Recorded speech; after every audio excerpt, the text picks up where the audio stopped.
That all goes back to this is a community, guys. Let's take advantage of it while we have the chance. So with that, I absolutely love this lady, and I am so happy that she was able to come and help support this. And every time she opens her mouth, I learn something. Sometimes something you don't want to know. Hi. Hi, everybody. I'm Jackie McGuire. If you've met me, you probably already know this, but I'm a chronic oversharer, and the flavor of autistic I happen to be is very direct. So sometimes you're actually going to learn things you don't want to know. All right, for having me. I'm going to give you a little bit about my background, and I did this last year, and it actually ended up being a really good thing. So in addition to being a narcissist, I think it's really good for people to understand the different paths people take into security. So at 19 years old, I was actually homeless, living in my car, and I applied for the wrong job on Fidelity Investments website. I didn't know what a mutual fund was, barely knew what a stock was, and I thought I was applying to process payroll. I accidentally applied to be a stockbroker. So I bullshitted my way through the interview and spent about 7.5 years at Fidelity as a stockbroker, a financial advisor, traded fixed income, you name it. I went from there to, please don't throw anything at me, Silicon Valley Bank, where I did the same thing. And believe it or not, I spent 7 years there trying to help CFOs write investment policies to protect them in the event that something they never believed, Silicon Valley Bank went bankrupt. And then I had my quarter life crisis, ate a bunch of psychedelics, bought a school bus, spent a few years in the music business, and did the UC Berkeley data science boot camp. And there, what I learned is that what the industry really needs is people who can translate. So brilliant engineers, brilliant data scientists, brilliant technicians often have a really hard time telling people what they do and why it's important. And while I discovered that I was a fairly mediocre developer, I'm a pretty good translator. So I ended up joining the SIM, pulled some different exploits and things out of the CEO's head and used that to write anomaly detection and UEBA. And then I went to S&P, like S&P 500, S&P Global, and I was an industry analyst. And that is where I really started putting this translation skill to work, explaining kind of what's going on in security and data science and why it's important.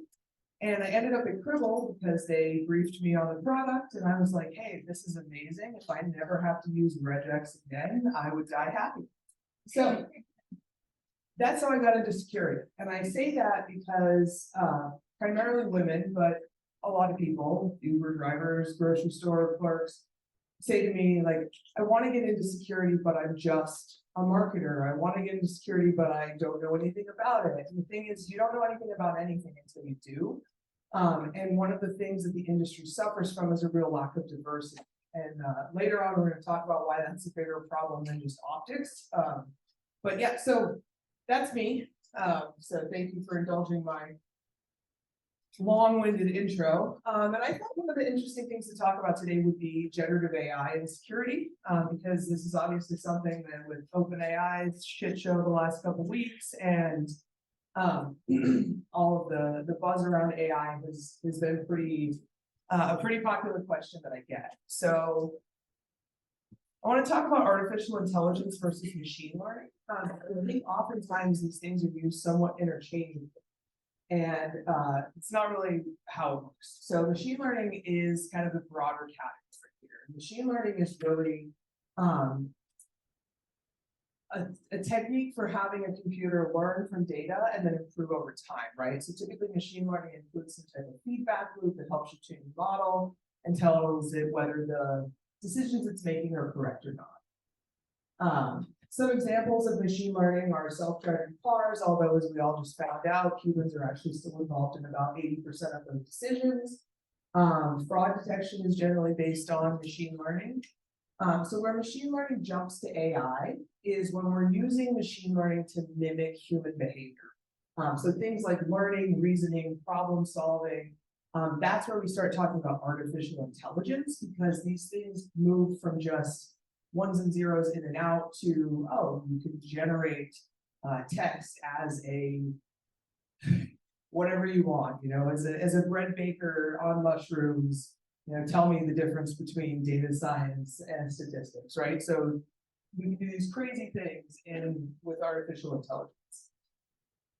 So obviously some examples of AI, generative AI, automated customer service, natural language processing.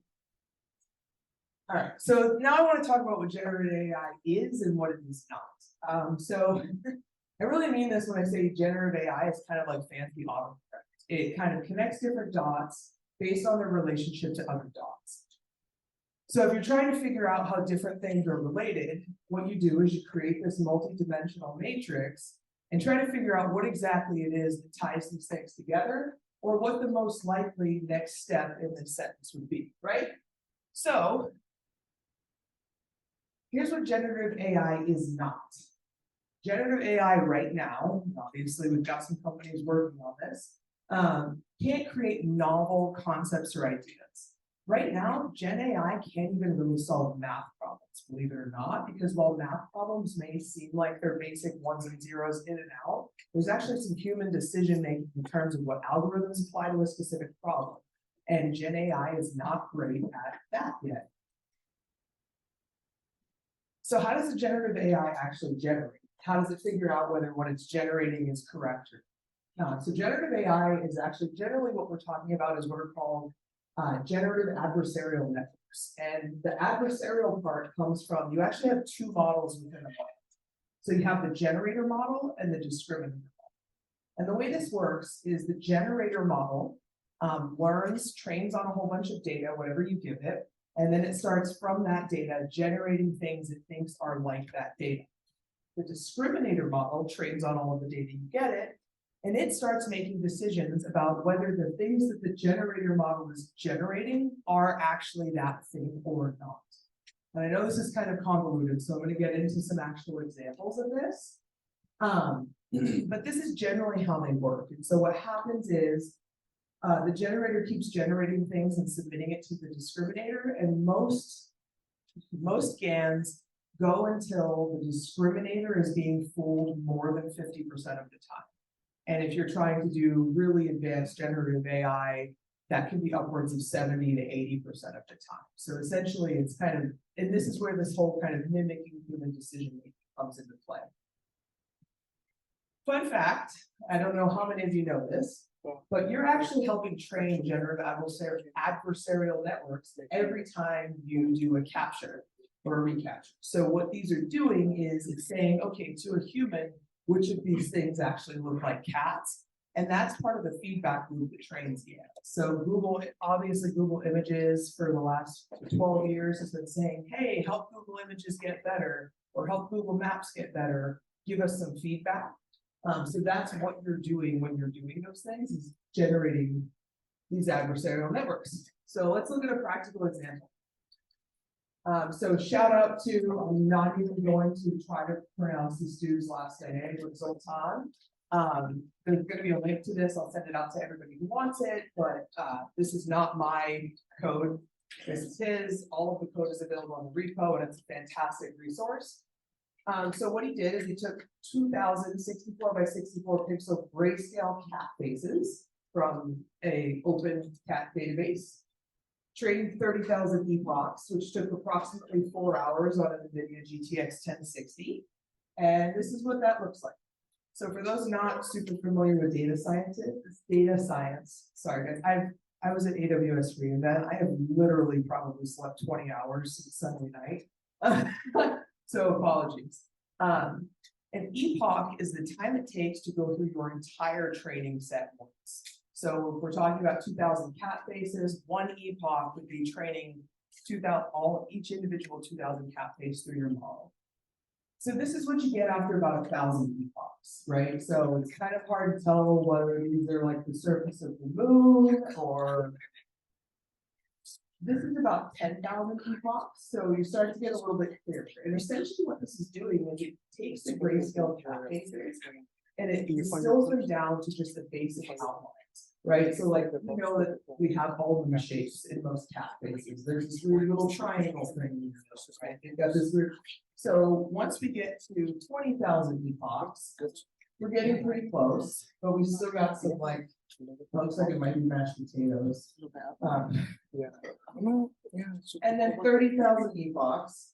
This is about how big you can get. And keep in mind, the pictures here were only 64 by 64 pixels to begin with, so we're not expecting crazy Wall-E type images.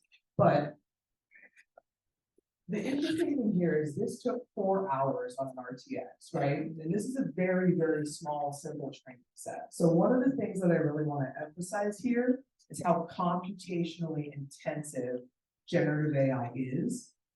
And I think one of the big issues that I see in the industry right now is that with all of these companies making these Gen AI tools free, we're kind of becoming reliant on a technology that we really don't understand what the true cost of it is, right? What the actual cost of running all of these things in data centers is. So, so that's what generative AI is. And now I want to talk about how I look at that in security. So defensive use cases for generative AI, we're starting to explore some of these. So obviously you can have AI that crawls your code base looking for vulnerabilities that haven't been found yet, right? So most of us work for companies that have been around for a while. We've got these crazy, tech stacks that are kind of duct taped together. Some of our stuff is really old, some of it is new. So we're getting to the point that humans can't really effectively manage that code base. So this is where AI comes in. This second one, everybody I work with would like me more if I had these. So I am shit at annotating my code because when I am in the zone and I am writing Python for data science, I know what it means. So I really don't take the time to stop. And then when I try to go back and annotate it, I'm like, I don't know what I did that. This is the idea of kind of a code co-pilot who annotates your code for you, explains what you're doing and how it's working, so you don't have to do it yourself. And then the last one is identify and predict risky behaviors and operations. So these are things like data exfiltration, insider threats. Here's the problem though. For every defensive use case you can think of, we are already in the wild seeing examples of this being used offensively. So just like you can crawl your code base looking for vulnerabilities, so can your adversaries. Just like you can code Copilot better annotate your code, your adversaries can use the same tools to help them write better exploits. And they can also identify risky behaviors and operations and help skirt those detections. And we're already seeing all of these things in the wild. So this is a very delicate balance. And it's actually, I think, what a lot of us love about working in security is that it's this cat and mouse game that one is pretty much endless job security for all of us. Yay! But also, this is what keeps me up at night, is that everything that we think of that we think we're generating for good, somebody figures out how to use it for nefarious purposes. All right, so here's another big issue with machine learning, which I have found the hard way, is garbage in, garbage out, right? So you need to get a whole bunch of things in order to be able to use machine learning and AI effectively. And I guess to take a step back, what I'm seeing as a trend in the industry is now that a lot of these large language models and other large data models have been open sourced, enterprises are like, we understand that our employees want to use these things. We really don't want them just putting shit in ChatGPT and Bard out in the wild because that data becomes public data. So what they're doing is they're bringing these models in-house, which is great, except that no enterprise out there has been built to enable artificial intelligence and machine learning. So most organizations don't do a great job of data classification and identification.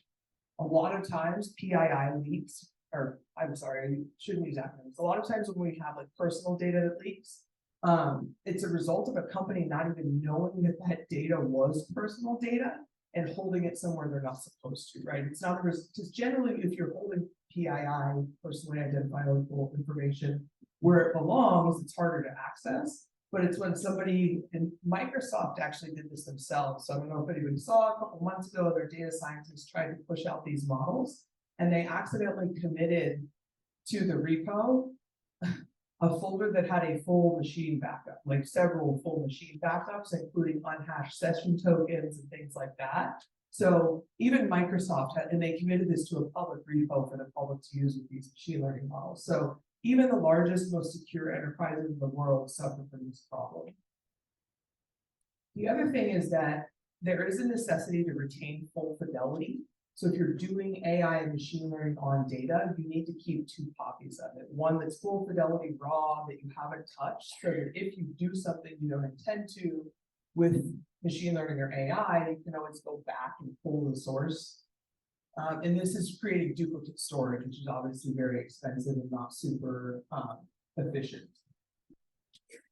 And then the last thing is find and delete. So let's say you have an internal large language model in your enterprise and you're using it to help your employees answer questions, things like that. What happens when something spits out of that large language model that wasn't supposed to? Be that a session token, social security number, line of code.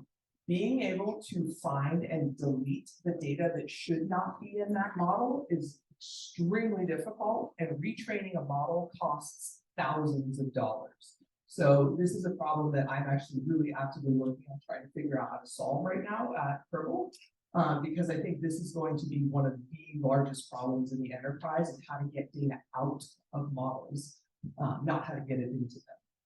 And if anybody wants to read a study on this, there's an article called Forgetting Harry Potter. It's fantastic. It's about how to make a large language model forget Harry Potter exists and what happens when you try to do that.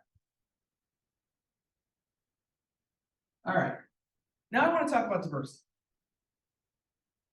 So obviously, as a woman in security, the statistics are not good, right? About 17 to 20% of people in security are women identifying. And this is not just a problem because of optics or DEI initiatives or anything like that. Diversity really becomes a huge issue when you think about different cultures, different languages, different ways of interpreting the world. So I asked Bard, how many different ways are there to solve problems? And Bard gave me an answer. And depending on what you look through, it told me there are anywhere from 7 to 28 different ways to solve problems.